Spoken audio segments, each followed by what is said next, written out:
Are you an artist? An illustrator? Do you want to write a book someday? Are you both? An illustrator and a writer? Oh, have I got a show for you. Today, we have a very well-known illustrator and author. My name is Vincent T. Today, we have Bob Berry.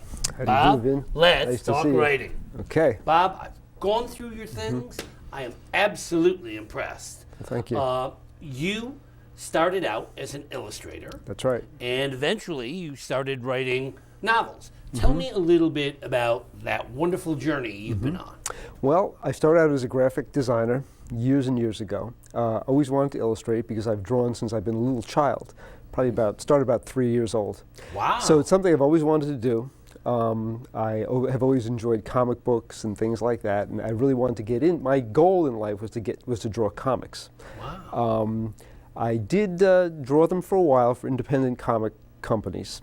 Got into a little bit of writing, and then went into commercial illustration and primarily for the children's market. About 6 years ago, I decided I was going to try my hand at writing, and I had a couple of false starts. Started a couple of books, and they didn't quite gel. But my kids at that time had started to become interested in Ghost Hunters television show. Yep. They and about 8 million other kids. They became very interested in it, and I started watching it with them.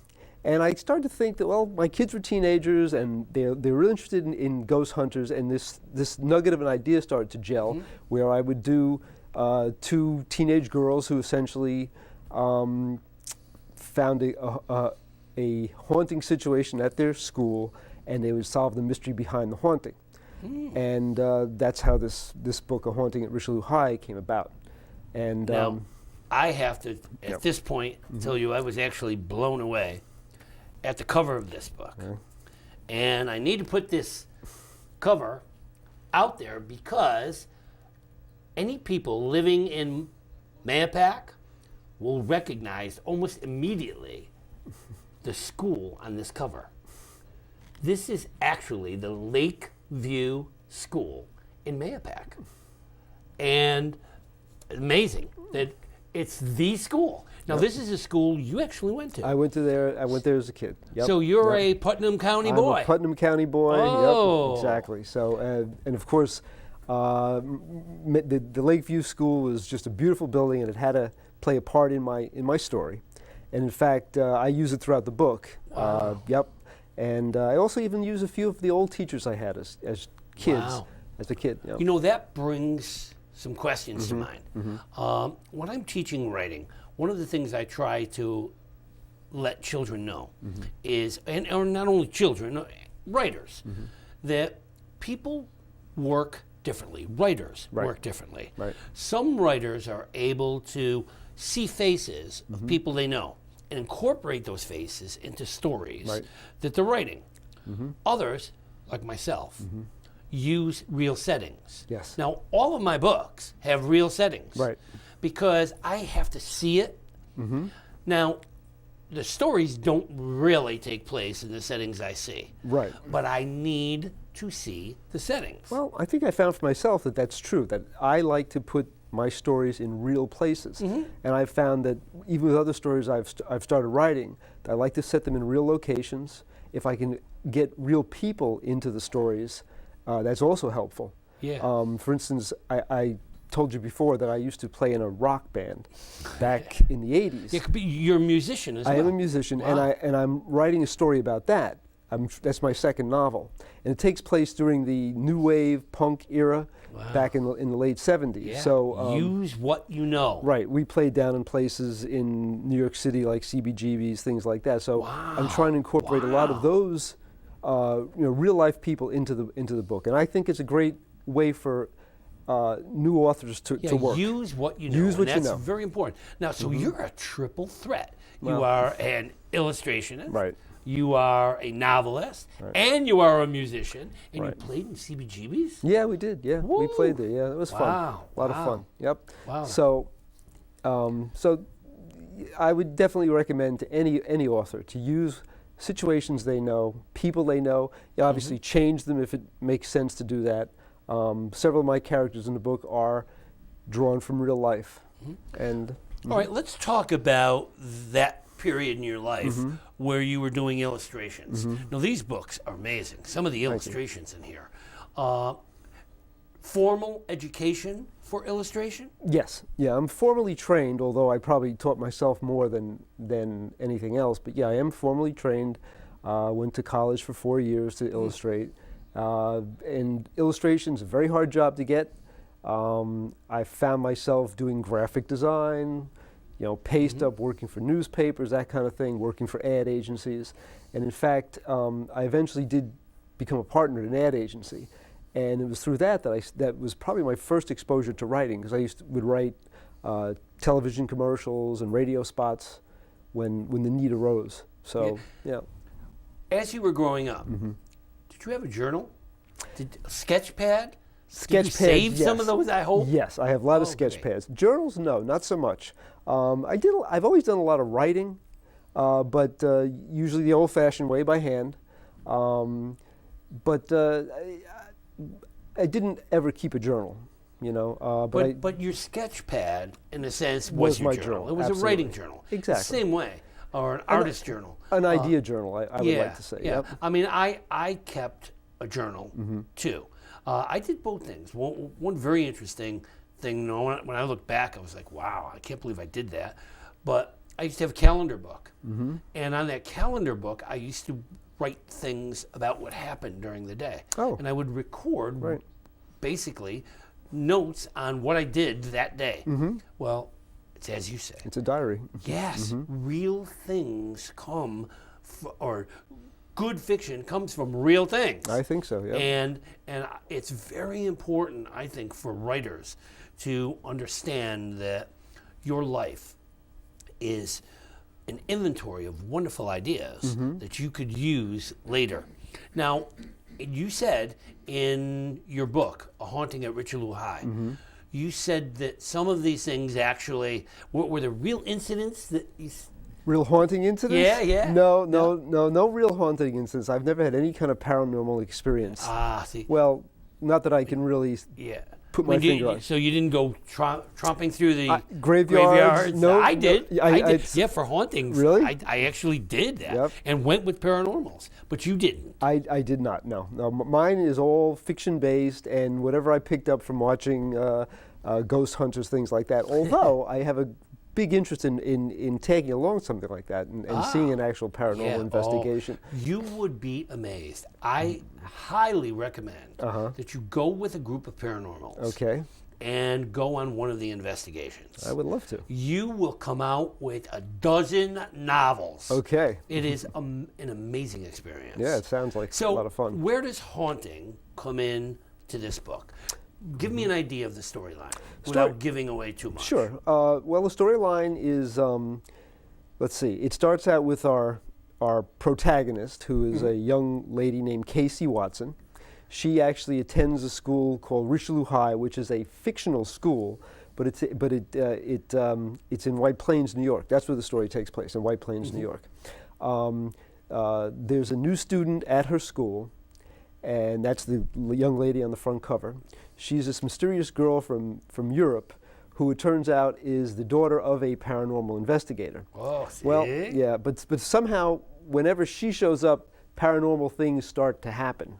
And I guess Richelieu High has been haunted all these years, but because of this young lady, Penelope, she sort of gets that psychic ball rolling and makes this ghost start to come out. So there is a ghost in the school. It's the spirit of a young lady who died accidentally in the school.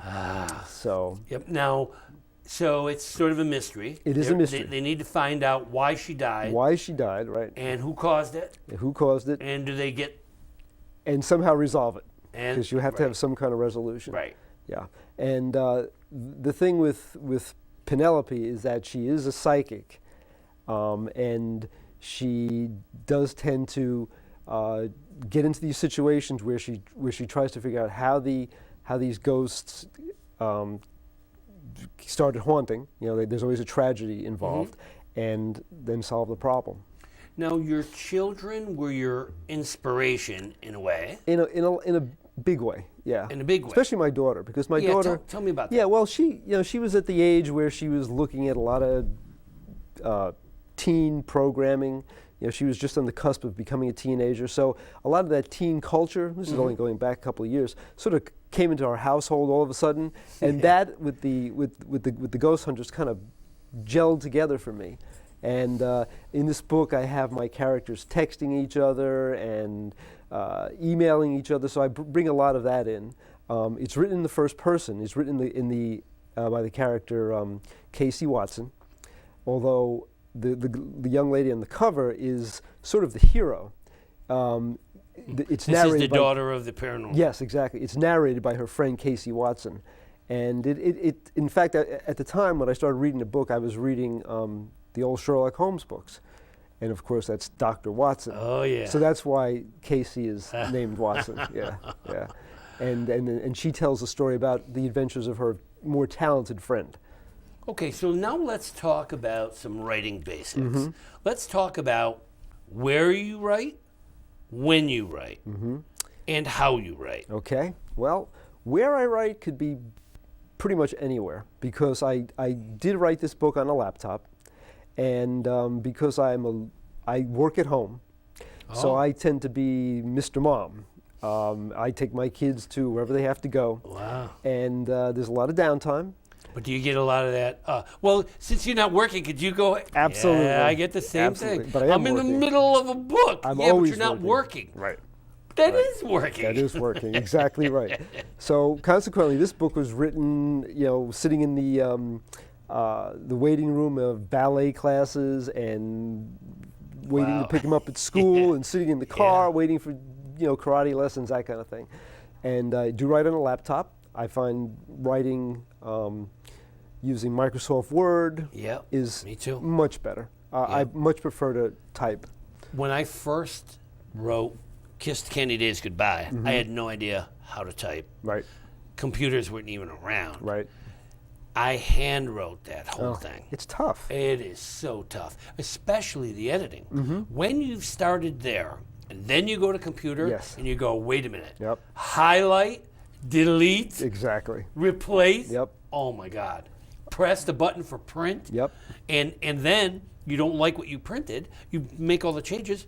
Press the button. Exactly. Prints it clean. Exactly right. What a difference. Well, I have friends who are writers, and a lot of them still write the old-fashioned way. I know. And I just say you've got to just throw your pencil, your pen or pencil away, and start typing. Yeah, because it's a big difference. It is a and big it saves you a lot of time. I used to use the excuse when I used to hunt and peck. Right. Well, I actually got a little better? quick at it. Yeah. Okay. But I'm pretty good. Right. But I used to say, oh, listen, I type at the speed I think. Right. So this way I have time to. No, you find that when you type faster, you think faster. Think faster. Well, the other thing too is I know from my daughter, who also has a little bit of a talent for writing. I tell her, don't worry about, she gets a little hung up on the language or the spelling. I said, don't worry about any of that. Get the idea out there. Get the idea down. Get your story completed. Yep. Then you can always go back and edit it. Yep. I tell my writers, you don't write a book. You work a book. Okay. You take it, you write it, you look at it again, you rewrite it, and another what I feel is one of my gems is you never write the first page first. Okay. Okay. Write the first page, write the rest of the book, and when you're done, go back to the first page. Okay. Because now you know things you didn't know. That's true. When you wrote that first page Can do a first little time. foreshadowing and things like that. And there's little things that you could put right. in, and you know your character better. Your character, hopefully by the end of the book, you're breathing life into these characters. Right. So when you get back, it's not you writing the book, it's both of you. character. It's the character and you as a team. Yep. Now going in there and making that book happen. That's a good idea. Well, I find that some people who are writers that I know will plot out everything. I think it's valuable to at least have an idea where you're going. But that's not you. Not me. Actually, I kind of broke your rule. I wrote this from page 1 all the way through. Wow. I kind of let this one sort of Write evolve. itself. Let it write itself. Exactly. Yeah. I wanted to see the story flow as much as Yeah. I want my audience to. And I do that too. But what I do is I set a goal and I shoot for it, knowing full well that by the time I get to it, I'm going to change 8 times. It's going to be changed. But I don't Exactly. care. Right. As long as I have someplace to go. Exactly. I can't just sit and say, I have no idea what the story is going to be. Right. I'm just going to start writing Right. and see.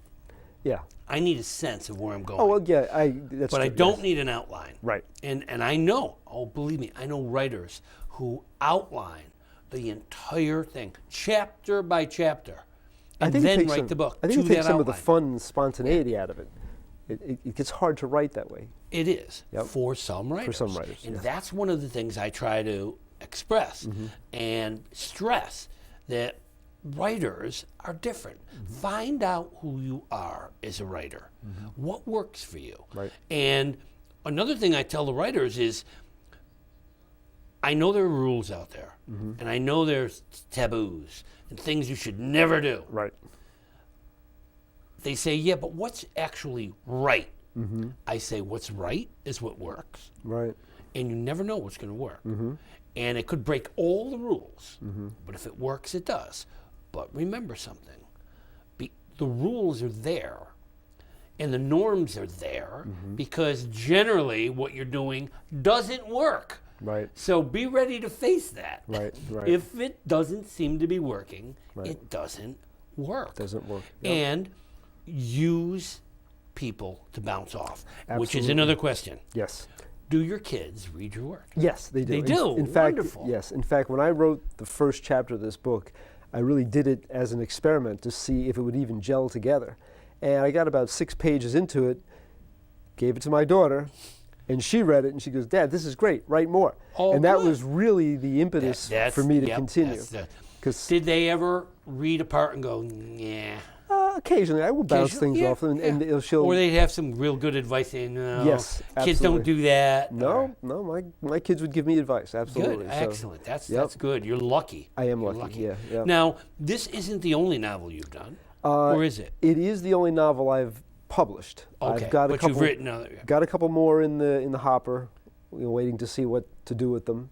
So your work now, is it young adult again? This is young adult. Pretty much same well, with it. no, the next one is. This is actually first in a series. I have a series planned of these, at least 4, possibly 8. But then the other novel I'm working on right now is for adults. Wow. Yeah. Wow. Want to give me a little taste? Well, it's the one about the punk new wave music scene back in the late So 70s. you're going back to your music roots. Going back to the music career and going back to a time when things were a little crazier than they Yeah. are these days. Wow. And I think it's an area that has of pop culture that hasn't really been touched too much. And again, use those bands and some of those locations that bands play. Now, in. is this a mystery as well? It is a mystery. Wow, It you is- like those mysteries, I like don't those you? mysteries. Yeah. In fact, it is a murder mystery, and so I'm trying to blend those two genres together. All right. I'd like to go back to the days of illustration again, because you've done some amazing illustrations here. And, I taught for 30 years, and I watched kids drawing while I was talking and teaching, and it always amazed me that they heard every single thing I was saying. The hand was going 90 miles Right. an hour, but they were tuned in. Absolutely. Now, That's were you me. able to do that? That was me. I used Really? to draw under my desk constantly, but be able to pay complete attention to whatever my teacher was saying. Yeah. So when mom and dad or the teacher say, your child is not paying attention, I'm trying to teach and your child's writing. Not true. Your Not child true at is all. tuned in. Tuned in, completely tuned Wow. in. Yep. So you were able to do Yep. both things. Both things. I have a writer in my writing workshops, my Thursday workshops. He sits there and draws all the people in the group while he's listening. Right. And when he first started doing that, I wanted to say, hey, you need to pay attention. Right. As soon as we started critiquing the work, there was no question. That He he was was paying right attention. there. That hand may have been drawing those people, but that head was right there. His mind was going. Yeah, Right, his mind yeah. was going. I think some people have so much creative energy That they have to burn it they somewhere. have to burn it somewhere. Yeah, that's right. Wow. Yeah, I think So, So talk to me again about illustration, because there's a lot of kids who wonder, is there a life in this? Can you put bread on the table as an illustrationist? Yes, you can. Probably not like you used to be able to, which is probably one of the other reasons I wanted to really get into writing seriously, because I wanted other venues to be able to make a living. But yes, you can. Illustration has become a little tougher these days. There's less space in the market for original type work. Were you always a freelancer? Yes. Wow. Yeah. So you didn't work for any particular company and they say, here, you need to draw these or that? Always been freelance. I had, initially when I got into graphic design, I did have a couple of jobs, working for somebody else. But freelance? Yeah, contract. But most of my life was freelance. Yeah. So your ideas, now, do you keep one finger on the market? I try to, because I think you need to, I mean, even though you write from your heart, you have to write from their wallet sometimes too. Sometimes you do. Because you have to write what they need. Right. Well, I think you need to look and see what's being done. Right. I have no problem looking at what other artists do and admiring their work, or other writers and admiring their work, and see if there's some element of what they do I can incorporate into my work. Not to copy necessarily, but if something strikes a chord in me, then I wanted to see if I can go with that. So yes, I do look at the market. Is everything market driven? No. No, there has to be some creative. So you do a lot of cartoon type characters. I do a lot of cartoon characters, a lot of children's books. And do they use those in stories? Do they use those in books? Yes. Do writers look for people to illustrate their books? Well, generally, a publisher will marry up an illustrator and a writer, as opposed to the writer actually finding an illustrator. Okay. Sometimes some writers will, seek out an illustrator, but more often than not, it's the publisher who does that. And, that can be a rather involved process. Sometimes you have to be approved to draw certain things, like Sesame Street. Right. I had to be approved to draw that. Wow. So I had a test for that. There's a lot of testing in commercial illustration. Now, and testing is time, and time is money. Right. It's all basically spec work. Where you're speculating to see if you can get that gig. And for writers, I send them off to Writers Market. Okay. Writers Market's a wonderful book. It is. Hundreds of publishers. Right. It even gives a little contact blurb, information. about, this is what we're looking for. This is not what we're looking for. Don't send us this. Exactly. And here's the person to contact. Here's a number. Now, is there such a thing for illustrators? There is an equivalent. There's the artist market. Absolutely. It's the same exact thing. And I would recommend it as well. Wow. It's good. Yep. So your message to young artists, draw. I'm involved in the community, so I do go to scout meetings and things like that and show the kids my work. Me too. Yeah, Me too. and they'll often ask me, well, how long did it take you to learn how to do this? And I said, I've been doing it my entire life, and I continue to learn all the time.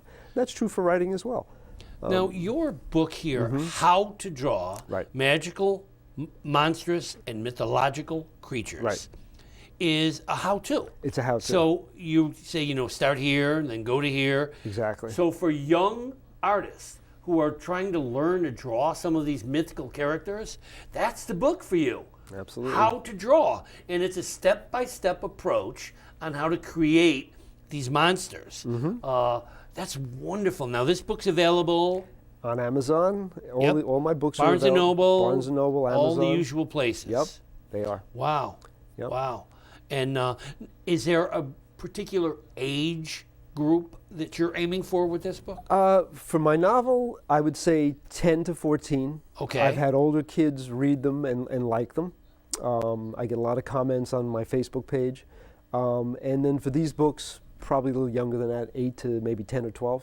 Oh, really? So 10 or 12-year-olds can follow this too? Yes. Now, so are these the three you have? These are the three I have. Now, are you looking to write some more? I'm working on 2 more right now. Wow. Yeah. 2 more of these? Of these. Of these. On the how to draw books. So you're doing 2 of how to draws. Yes. And you're doing the adult novel. The adult novel and the sequel to this. Wow. Yeah. So you keep them busy. Keep busy, yeah. Well, you answered the question about where. Where. And it's wherever you can set that laptop And down. the question is when, right? And the other question is when. When do you write? Writing a lot of time late at night. Late at night. Late at I night. write in the middle of the night. Yeah. When I am in my writing mode, and I'm not always. Right. You know, sometimes I'm done with a book, I breathe, Yep. and get away from it a little bit. Yep. But when I am writing, I write at like 1 o'clock to 4 o'clock. That's what I do. The phone doesn't ring. No Exactly. one's at the door. Exactly The only right. one that bothers me is the cat. I Right. have to pick him up, put him somewhere else. Right. But other than that, it's quiet. That's what I find too. Yeah. Either that or very early in the morning. Yeah. Yeah, because I have a little more energy in the morning. Yeah. That's, Yeah, I find yeah. that too. Yep. Although I'm pretty good in the middle of the night. yeah, I am too. Yep. I'm not good around 4, 5, 6 o'clock. No. Can't do it. I just can't do I'm it. ready for dinner and maybe take a nap. Yeah, yeah. And I just can't get the creative juices Yep. that I need. Yep. Bob, what a pleasure to have you here. Pleasure being here. Thank you. So you do workshops. You do go into schools and talk to kids about drawing and writing? I do. I have, and I used to teach a class at Arlington High School for drawing and writing yes, I remember comics. this. Yep. Wow. And visit with scout groups and anybody interested in it. And Now, does your schedule allow you to do that? Do you have enough time so that if teachers watching this program yes, say, hey, I want this guy to come in and draw a monster for these kids Absolutely. and show them, you would do that? absolutely. That's wonderful. I'm happy to do it. I love to do it. It's fun. Good. Yep. Good. I'm glad to hear that. Yep. So you're going to keep on keeping on. I'm gonna keep this on keeping book is available. Those books are available. And any other final thoughts? Well, I would just say if you have an interest in writing or an interest in drawing, just do it. Yep. It's Don't let people put you down. Nope. Have you been discouraged by people? Yes, I have. When I initially tried to get illustration work, when I had my portfolio full of the best stuff I ever did, and had art directors tell me, "Forget it, kid. You don't have a shot." Yeah. Yeah, you know, don't. Yeah. Don't let people who don't know what they're talking about Right. tell you what to do. I will, though, tell you what to do. Stay tuned to this show. Keep listening to people like Bob Berry, who are pros. They've been there. They know what they're talking about. I'm talking about watching this program and staying with us. Thank you for joining us today. Bob, Nice. can't thank you enough. Thank what a you. great job. Take care.